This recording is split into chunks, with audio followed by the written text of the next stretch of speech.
Start करते हैं सी language का फर्स्ट ट्यूटोरियल। इसमें हम सबसे पहले हम कुछ बेसिक स्टार्ट करेंगे, बेसिक को समझेंगे। तो उसके लिए सबसे पहले हम देखते हैं, आइए इसका बेसिक। चलिए देखिए बेसिक में इसमें हमने लिखा है सी लैंग्वेज। हम सी लैंग्वेज के बारे में पढ़ रहे हैं। सी लैंग्वेज के बारे में पढ़ते पढ़ते हम सबसे पहले जानते हैं कि प्रोग्रामिंग होती क्या है। अब प्रोग्रामिंग क्या होती है? Programming is an art by which we can intersect to the computer what type of task should be done। मतलब प्रोग्रामिंग एक कुछ इस तरीके की एक लैंग्वेज होती है, प्रोग्राम होता है जो कि इंटरसेक्ट करवाता है एक ह्यूमन को और कंप्यूटर को। ह्यूमन जो कमांड देता है, जो इंस्ट्रक्शंस देता है प्रोग्रामिंग के थ्रू, वो कंप्यूटर को ऑपरेट करता है, उसे स्टार्ट करता है, उससे वो काम करवाता है। अब आती है बात लैंग्वेज। प्रोग्रामिंग लैंग्वेज बहुत सारी होती हैं, जिसमें से हम कौन सी लैंग्वेज अभी स्टडी कर रहे हैं, हम उसमें से लर्निंग कर रहे हैं हम अभी सी लैंग्वेज। अब मेन बात होती है लैंग्वेज होती क्या है। Language it is a medium by which we can express our views and ideas to other and understand to other. Language के थ्रू हम किसी भी अदर पर्सन को या किसी भी अदर चीज को, हम इंटेलिजेंट चीज को, हम अपने आइडियाज और जो हम काम करवाना चाहते हैं वो समझाते हैं, या फिर उसकी लैंग्वेज को हम समझते हैं। ओके, अब सी लैंग्वेज में कीवर्ड्स होते हैं। कुछ कीवर्ड्स होते क्या है सी लैंग्वेज में? चलिए तो कीवर्ड्स के ऊपर ध्यान देते हैं। कीवर्ड्स होते क्या है? कीवर्ड्स आर दस reserve words which meaning is already defined by the language known as keywords। वो वर्ड जो कि सी लैंग्वेज में पहले से ही डिफाइन किए गए हैं, वो क्या है? कीवर्ड्स है। उन वर्ड्स का कुछ ना कुछ मीनिंग है, उनको कीवर्ड्स कहा जाता है। सी लैंग्वेज में टोटल कीवर्ड्स कितने होते हैं? 32 कीवर्ड्स टोटल सी लैंग्वेज में होते हैं। ठीक है, इसके बाद टॉपिक आता है कंपाइलर। क्या आता है? कंपाइलर। अब कंपाइलर को हम सिंपल लैंग्वेज में समझते हैं। होता क्या है कंपाइलर? मान लो हमारे पास अभी एक हिंदी लैंग्वेज है, ठीक है, और हमें इसको इंग्लिश लैंग्वेज में समझना है, ठीक है। तो कंपाइलर क्या करेगा? कंपाइलर इसको ट्रांसलेट करेगा, ठीक है। इसको ट्रांसलेट करेगा, हिंदी लैंग्वेज को इंग्लिश लैंग्वेज में ट्रांसलेट करेगा। इस ट्रांसलेशन को जो प्रोसेस हो रही है, जो करवा रहा है, उसको हम क्या कह रहे हैं? कंपाइलर, ठीक है। ट्रांसलेटर मैंने एक एज ए वर्ड लिया है, बट ये हो रहा है कंपाइल, मतलब काम करने वाला कंपाइल कर रहा है, चेंज करके हमें दे रहा है। इसी तरीके से एक्चुअल प्रोग्राम लैंग्वेज में क्या होता है? प्रोग्रामिंग में क्या होता है? देखो, प्रोग्राम, हमारे पास एक प्रोग्राम होता है, उसे कंपाइलर कंपाइल करवाता है, ठीक है, मतलब ट्रांसलेट करता है। किस में करता है? कंप्यूटर में, कंप्यूटर लैंग्वेज में। अब प्रोग्राम किस लैंग्वेज में लिखा होगा? प्रोग्राम बेसिकली हम इंग्लिश लैंग्वेज में लिखते हैं, ठीक है। ये एक हाई लेवल लैंग्वेज होती है। हाई लेवल लैंग्वेज क्या है? हाई लेवल लैंग्वेज है सी लैंग्वेज, ठीक है। अब सी लैंग्वेज किस में है? हम इंग्लिश में लिखते हैं, ठीक है। अब ये सी लैंग्वेज जब हम इंग्लिश में लिखते हैं तो कंपाइलर इसे कंपाइल करवाता है, कंप्यूटर को समझाता है। कंप्यूटर की लैंग्वेज क्या होती है? मशीन लैंग्वेज इज आल्सो 0-1, ठीक है। अब ये जो 0-1 लैंग्वेज होती है, इसमें कंपाइलर जो होता है ना, प्रोग्रामिंग लैंग्वेज को कंपाइल करवाता है, चेंज करता है और कंप्यूटर को समझाता है, ठीक है। ये होता है कंपाइलर। इसकी हमने एक डेफिनेशन भी दे दी है। Compiler is an system software which is capable to convert high level language instruction into machine language. Okay, इसके बाद आता है हमारा फंक्शन। कि फंक्शन क्या होते हैं, ठीक है। कुछ फंक्शंस होते हैं प्रीडिफाइंड, कुछ फंक्शंस होते हैं जो हम खुद से बनाते हैं। फिलहाल हम प्रीडिफाइंड फंक्शंस की बात करते हैं। फंक्शंस बनते कैसे हैं? देखो, फंक्शंस कैसे बनते हैं। सबसे पहले एक बिट होता है। हमारी सबसे छोटी वैल्यू क्या होती है हमारे? उसकी बिट से बड़ी वैल्यू होती है हमारे पास बाइट से बनते हैं कमांड, जो हम कमांड देते हैं, ठीक है। कमांड्स का कलेक्शन क्या बन जाता है? इंस्ट्रक्शंस बन जाता है। और इंस्ट्रक्शंस का कलेक्शन क्या बन जाता है? फंक्शन। और फंक्शन, जब बहुत सारे फंक्शंस मिलते हैं तब क्या बनता है? एक प्रोग्राम। और जब एक प्रोग्राम कंप्लीट होता है, कंप्लीट बनता है, उसको क्या बोलते हैं? सॉफ्टवेयर। इसी तरीके से कुछ हमारे डेली लाइफ का अगर हम एग्जांपल लें तो कैरेक्टर होता है, कैरेक्टर से हमारे वर्ड्स बनते हैं, वर्ड से हमारा सेंटेंस बनता है, सेंटेंस से हमारा पैराग्राफ बनता है, पैराग्राफ से हमारा चैप्टर बनता है, चैप्टर से हमारा बुक बनती है और बुक से हमारी क्या बनती है, लाइब्रेरी बनती है। ठीक है, ठीक है, ये हो गया, बात खत्म। अब आ जाते हैं हम डाटा टाइप पर कि डाटा टाइप होता क्या है। डाटा टाइप, डाटा टाइप बहुत सारे तरीके के डाटा टाइप होते हैं सी लैंग्वेज में, बट हम कुछ स्पेसिफिक डाटा टाइप्स पढ़ते हैं। ठीक है, इन डाटा टाइप्स को हम कैसे पहचानेंगे, कैसे लिखेंगे और इनका साइज क्या होता है ये देखते हैं। ठीक है, देखो अभी हम जो डाटा टाइप पढ़ रहे हैं वो हम 4 तरीके के डाटा टाइप पढ़ रहे हैं। फर्स्ट डाटा टाइप है हमारा कैरेक्टर। ठीक है, कैरेक्टर, इसको हम CHAR कैर, इसका क्या है कीवर्ड। अगर हमें कहीं पर भी कैरेक्टर को मेंशन करना होगा तो हम CHAR लिखेंगे, उसके बाद उस कैरेक्टर के आगे हम लिख सकते हैं। इसको हम जो रिप्रेजेंट करते हैं या स्पेसिफाइड फॉर्मेट में हम इसको दिखाएंगे, इसके लिए हम इसको यूज करेंगे %C। ठीक है, और इसका साइज जो होता है वो होता है 1 बाइट। इसी तरीके से हम सेकंड डाटा टाइप जो होता है वो होता है इंटीजर। इंटीजर को हम जो कीवर्ड होता है वो होता है इंट से रिप्रेजेंट करेंगे, और इसका जो फॉर्मेट होता है जो हम किसी उसको बताएंगे सेंटेंस में कि हम इस टाइम इंट यूज कर रहे हैं, इंट में कौन सा है, अब इसमें उसको हम उसको रिप्रेजेंट करने के लिए स्पेसिफाइड %D यूज करते हैं। इसका जो साइज होता है वो होता है 2 बाइट्स। ठीक है, थर्ड आता है real number. Real number 2 type के होते हैं, एक होता है फ्लोट। पहले हम फ्लोट के बारे में जानते हैं। फ्लोट को जो हम फॉर्मेट होता है वो होता है %F, ये होता है टोटल 4 बाइट का। अब आता है डबल। डबल में क्या होता है, डबल को हम डबल ही लिखते हैं, लेकिन इसका फॉर्मेट जो होता है वो होता है %/F। ठीक है, और ये टोटल होता है 8 बाइट का। फ्लोट और डबल में जो फर्क होता है वो होता है, मान लीजिए अगर मैं कुछ लिखता हूँ मैथ्स में, अगर मैं मैथ्स में कुछ लिखता हूँ, मैंने लिखा 2, तो ये तो हो गया मेरा फ्लोट। ठीक है, अगर बट मैं इसको लिखूंगा डबल में, अगर मैं डबल में लिखना चाहता हूँ तो डबल में अगर शॉर्ट फॉर्म में बताऊं तो पॉइंट यूज कर लेते हैं हम, जैसे 2.0, या फिर मैंने शायद उल्टा बोल दिया है। ठीक है, इसको मैं आपको बता दूंगा आगे प्रोग्राम में, आपको समझ में आ जाएगा। अब जो फोर्थ डाटा टाइप होता है वो होता है स्ट्रिंग।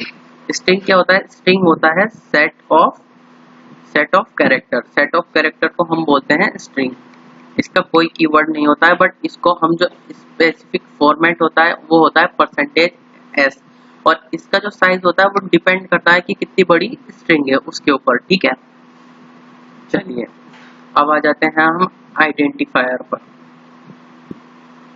किस पे आ जाते हैं, आइडेंटिफायर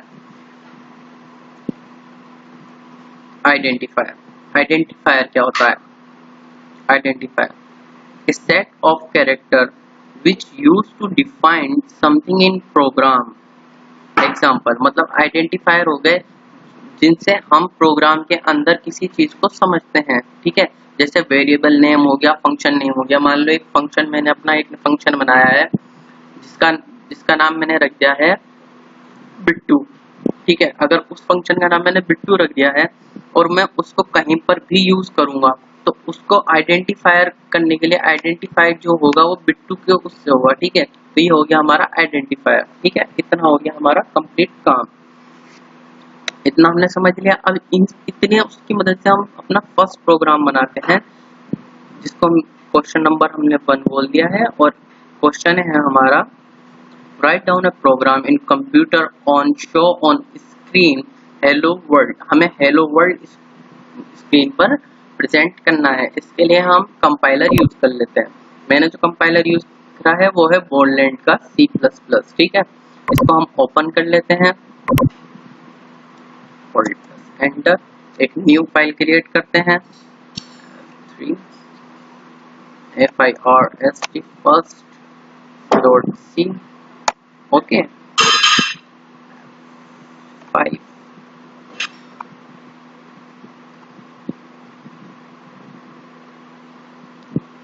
F5, ठीक है। अब इसमें जो हम सबसे पहले लिखते हैं वो लिखते हैं, देखिए कैसे लिखेंगे, hash include stdio dot h hash include conio dot h।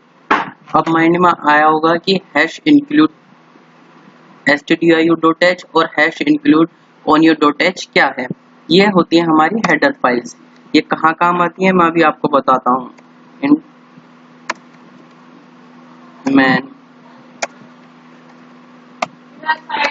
Void, int man void, यहाँ से हमारा मेन प्रोग्राम जो है वो एग्जीक्यूट होता है या हम लिखना स्टार्ट करते हैं, ठीक है। सबसे पहले मैंने लिखा CLRSCR, ये एक क्या है, फंक्शन है। फंक्शन के आगे हमेशा क्या होगा, सेमीकोलन होगा, ठीक है। हर फंक्शन के आगे सेमीकोलन होगा और ये ब्रैकेट होगा। इससे हमें पता चलता है कि ये एक फंक्शन है, ठीक है। ये प्री डिफाइंड फंक्शन है, मतलब पहले से ही हमारे सी लैंग्वेज में डिफाइंड किया हुआ फंक्शन है, ठीक है। और इस फंक्शन का काम जो होता है, ये फंक्शन हमारा जो लास्ट आउटपुट आता है ना, उस आउटपुट को क्लियर करता है। मतलब हमारी जो आउटपुट की स्क्रीन होती है ना, उसको क्लियर करता है। मैं बिना विदाउट CLRSCR और विद CLRSCR दोनों के साथ एग्जीक्यूट करवाऊंगा, उससे आपको डिफरेंस पता चल जाएगा, ठीक है। चलिए, हमने CLRSCR लिख दिया। इसके बाद हम लिखेंगे अपना printf फंक्शन, ठीक है। printf फंक्शन जब हम लिखेंगे, ये है हमारा printf फंक्शन, ठीक है। अब इस printf फंक्शन के अंदर हम लिखेंगे क्या, हम लिखेंगे डबल कोलन लगा के %s। अब हमने %s क्यों लगाया, देखिए अब हमने %s क्यों लगाया, हमने क्या पढ़ा था, %s किसके लिए काम आता है, %s आता है हमारा स्ट्रिंग के लिए काम। अब जो हमारा स्ट्रिंग है वो क्या है, सेट ऑफ कैरेक्टर, मतलब सेट ऑफ कैरेक्टर है, मतलब हम कैरेक्टर्स को मिला के एक स्ट्रिंग बना रहे हैं। तो चलिए देखते हैं, मतलब हमने ये करा सेट ऑफ कैरेक्टर, हमने %s लगाया printf फंक्शन के अंदर, ठीक है। फिर लगाएंगे हम कोमा, कोमा के बाद फिर डबल कोलन, फिर हम लिखेंगे अपनी स्ट्रिंग। कहाँ लिख रहे हैं, डबल कोलन लगाने के बाद स्ट्रिंग। जैसे मैंने लिखा हेलो वर्ल्ड, हेलो वर्ल्ड, ठीक है। फिर मैंने सेमीकोलन लगाया और हमारा ये फंक्शन कंप्लीट, हमारी स्ट्रिंग कंप्लीट। हम इसके अंदर कुछ भी कितना भी लिख सकते हैं, ठीक है। इसके बाद मैंने एंटर करा और मैंने लिखा गेट ch, ठीक है। गेट ch भी एक फंक्शन है। ये फंक्शन क्या करता है, ये हमारे जो आउटपुट आता है उस आउटपुट की स्क्रीन को होल्ड करके रखता है, ठीक है। उस स्क्रीन को थोड़े टाइम के लिए रोकता है, इसलिए हम गेट ch का यूज कर लेते हैं। बेसिकली कई लोग नहीं करते हैं गेट ch का यूज, नहीं करते हैं, जरूरी नहीं है किया जाए, ठीक है। फिर हम करते हैं रिटर्न जीरो और गेट ch का यूज मोस्टली हम हर प्रोग्राम में करेंगे। रिटर्न जीरो क्या करता है, रिटर्न जीरो जब हमारा प्रोग्राम पूरा एग्जीक्यूट हो जाता है, पूरा खत्म हो जाता है, आउटपुट भी हम देख लेते हैं, तो उस प्रोग्राम को स्टार्टिंग पर ले जाता है, मतलब ताकि हम दोबारा स्टार्ट कर सकें। रिटर्न का ये काम होता है, ठीक है। इससे हमें पता भी चल रहा है रिटर्न का मतलब वापस चल जाना, ठीक है। अब हम इसको एग्जीक्यूट करवा के देखते हैं।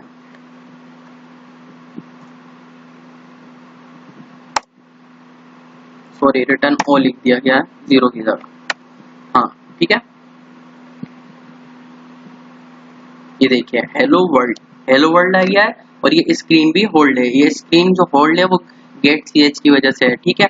अब जैसे ही मैं जब तक मैं एंटर नहीं करूंगा या कोई भी की नहीं दबाऊंगा ना, तो गेट ch का काम खत्म नहीं होगा। जैसे भी कीबोर्ड की कोई भी की दबाऊंगा तो गेट ch का काम कंप्लीट होके ये स्क्रीन हट जाएगी, जैसे कि अब, ठीक है।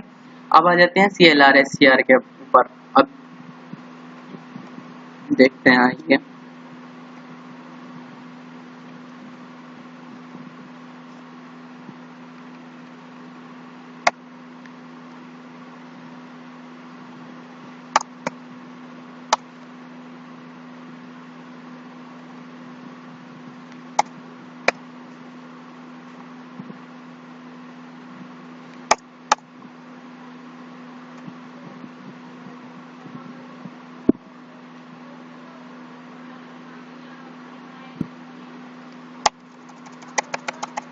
ठीक है, अब हम इसे एग्जीक्यूट करवा के देखते हैं। ये देखिए क्या आया, हेलो वर्ल्ड, हेलो वर्ल्ड, दो बार आ गया ना आउटपुट, मतलब एक पुराना आउटपुट है, एक नया आउटपुट है। ठीक है, अगर मैं यहाँ पे देखो CLRSCR लगा दूंगा, CLRSCR फंक्शन मैंने यूज करा, तब क्या होगा देखना आप,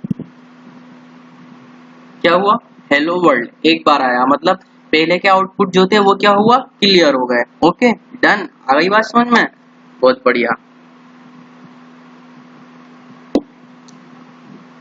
अब हम देखते हैं जो मैंने आपको बताया था कि हैश इंक्लूड क्या है, ये सब मैंने यहाँ पे मेंशन कर दिया है।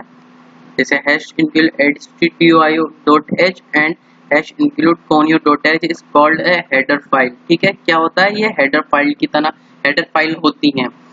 इनका काम क्या होता है, it's command the input output, input और आउटपुट को लेते हैं, बताते हैं और क्या करते हैं, फंक्शंस को कॉल करते हैं, मतलब फंक्शंस को एग्जीक्यूट करवाते हैं। ठीक है, इसके बाद आ जाता है CLRSCR। CLRSCR क्या करवाता है, मैंने आपको बताया था कि ये एक फंक्शन है। ठीक है, फंक्शन है, ये is a clear the last output on your screen, जो हमारे स्क्रीन पर लास्ट आउटपुट होगा उसको क्या करवाएगा, क्लियर करवाएगा। ठीक है, अब आ जाती है बात गेट ch की। गेट ch क्या करवाता है, गेट ch भी एक क्या है, हमारा फंक्शन है। ठीक है, क्या है, फंक्शन है।